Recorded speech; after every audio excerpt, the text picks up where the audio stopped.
Hi, welcome back to the farm. My name's Roz, also known as Passion Flower, and you'll find me here each week talking about my farming and creative life.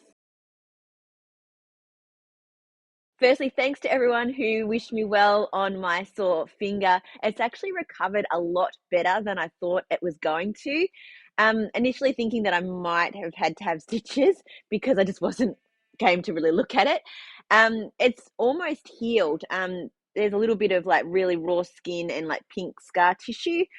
So the cuts are pretty much healed. The joints are still a little bit sore, but all the bruising is gone. So I'm actually really surprised how well and quickly it has healed. And so, yeah, thank you if you sent me some well wishes on that. The big activity this week on the farm was that I got my baby sheep shorn, which was a little bit stressful for me. I know, first time for them, first time for me. So I was a little bit worried and anxious about it, but I think it's gone fairly well. So I got a mobile shearer to come out, and he had a generator on the back of his ute, and he ran a cable. And what we ended up doing is the night before I popped them into their shelter and like locked them in so that they were going to be dry and not out in the paddock in the morning, so they were easier to actually grab and shear and be reasonably calm. He then decided that the best place to shear them was inside that shelter. So what he did is he laid down a board on the ground. He ran a power cord from the generator on the back of his ute, and then he hung the shears from the roof of the shelter and was able to run it that way. So he kept all three of them in there, and while he was shearing one, the other two were just wandering around, and they were all really, really well behaved. So he started with Hurley, and I think I'm glad he started with him because he was the one I was most nervous about, because he was the one that I've been, fed from when he was really, really tiny, and he was so good. He's always so docile, so he just did what he was told.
The shearer was actually quite surprised that his fleece came off quite easily for his first shear, especially because he didn't have a lot of wool, and his breed isn't known for being like a wool sheep. So yeah, he was quite impressed with that, and he was actually surprised that he was only a year old, because normally some of those like year-old fleeces only come off in like bits and pieces. They don't come off as like a whole, like they you see them in the where they throw them on the sorting tables. So yeah, all three of them actually came off as whole pieces. So we was quite surprised given their age. And so I'd asked him if I could keep the wool, and he said yes, I could. So what I did is I bought the big wheelie bin liners. So they were really big plastic bags. And the night before I stapled their names on each bag so I could keep their fleeces separately and know whose was whose. So first I bagged up Hurley's, and this is a sample of his wool. So there's not a lot of crimp in it, and it's quite firm. So I'm not sure how his is going to spin up, but I'm going to obviously play around and see what I can do. That's Hurley. Then second was Vito. He was a bit naughty. He wriggled around quite a bit. Um, not terribly, but compared to Hurley, there was just absolutely no difference. Um, and the shearer said that both Vito and Evie probably need to be shorn twice a year because they're much more prolific in their wool production, and they were really quite thick. And it was almost too much for one shear. Like, it was quite a lot to take off. So I've already booked in another shearing slot with him for February to do both Vito and Evie again. We'll see what Hurley's like by then, but it may just be the two. So yeah, next was Vito. He was, as I said, he was a little bit naughty and moved around a bit. And because of the thickness of his wool, he was more difficult to shear. So he did get some nicks. He's got a couple of fairly large scratches on him. Like, they're healing up pretty quickly, but it was a bit confronting to see first up, to see him bleeding a bit, but he didn't seem to really notice it at all, and he seems fine now. But he looks so tiny, so thin. I feel like I'm going to have to feed him a whole lot of grass and hay and grain, because both him and Evie have gone from these big fluffy sheep to these little skinny things with nothing on them. So they look so different. It's almost changed their personalities and around their face, because they don't have the big wool around anymore. They just look so, so different. So this is a sample of Vito's, and you can see that's got quite a lot of crimp in it. Can you see that?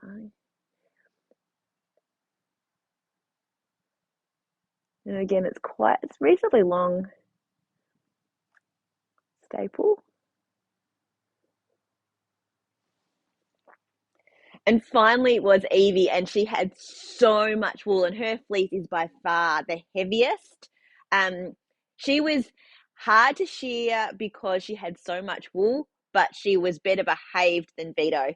So he probably took a little longer with her because of the amount of wool, but she didn't get as many nicks as Vito did. And this is a sample of Evie's, and hers is by far the crimpiest of them all. So it'll be really interesting to compare once I start to really pull it all out and see how each of their different fleeces react and work up when I start to actually spin and everything with it.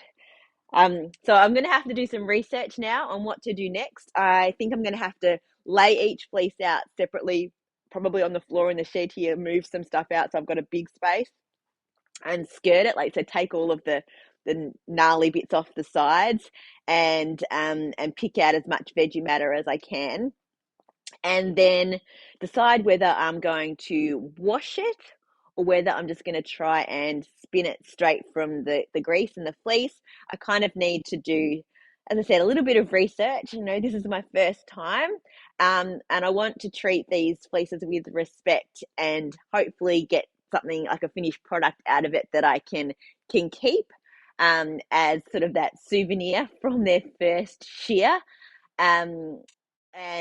So yeah, I'm going to be doing quite a bit of work on getting that sorted and to a stage where it's been able to hopefully turn into some lovely wool, and maybe I can use bits and pieces for stuffing. I don't know.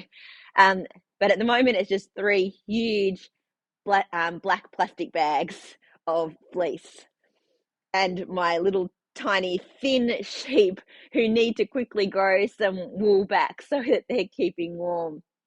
Although moving into summer, they will need to not have as much fleece on so that they're not too hot. It was cool yesterday after they were shorn, but there was some sun, and they do have their shelter, and I came and checked on them last night, and they went into their shelter, so I know that they are not too stupid, like, they're protecting themselves, and they've got the straw in there, and it's got no shelter, and also then they've got each other to snuggle up with to keep themselves warm as well. So I just need to make sure to keep their feet up so that they, again, can keep warm, and just, yeah, watch their fleeces grow back, which will be a really interesting thing to see as well, how quickly it progresses.